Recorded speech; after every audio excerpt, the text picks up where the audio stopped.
এই পাখি হাতাটি কিভাবে সেলাই করবেন আজকে তা দেখাবো। বাচ্চাদের যে কোনো জামার সাথে এই সুন্দর পাখি হাতাটি বানালে একদম অসম্ভব সুন্দর লাগে। যে কাপড় সেটা কেটে নিয়েছে এবং এভাবে মুড়িয়ে মুড়িয়ে 2 সাইড সেলাই করে নিচ্ছি।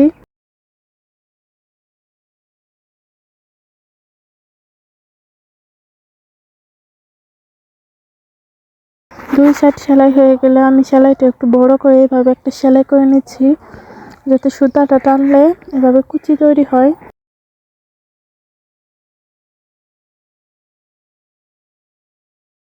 এই যে আমি একটু সুতা বের করে এভাবে টান দিয়ে কুচি করে নিচ্ছি। ভিডিওটা স্কিপ না করে সম্পূর্ণ ভিডিওটি দেখুন, তাহলে খুঁটিনাটি সবকিছু বুঝতে পারবেন।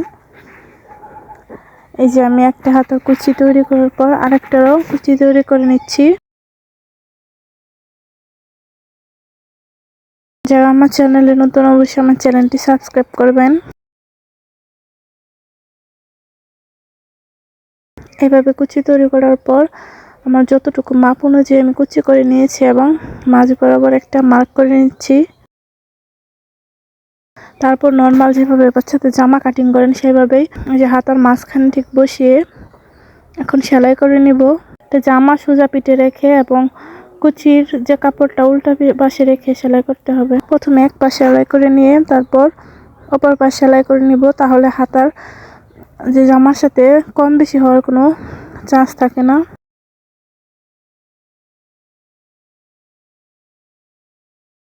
আমার হাতা লাগানো শেষ। সেম ভাবে 2 পাশেই হাতা লাগিয়ে নেব।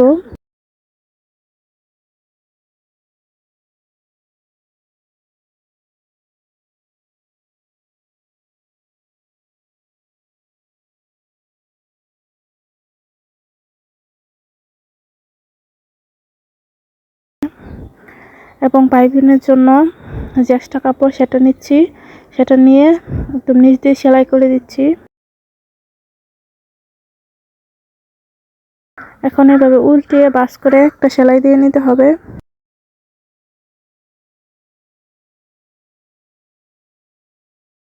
এই যে এভাবে সুন্দর করে বাস করে একটা সেলাই করে নিচ্ছি।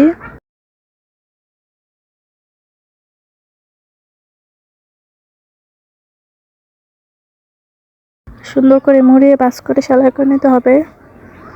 আমি যখন এই ভিডিওতে ভয়েস দিই তখন এই পাখি আওয়াজ করে, বিভিন্ন ধরনের সাউন্ড আসে, তাই ভয়েস দিয়ে কম ভিডিও করি। আসলে গ্রামের ন্যাচারাল পরিবেশ এমনই। যে সেইভাবে 2টি হাতে লাগিয়ে নিলাম।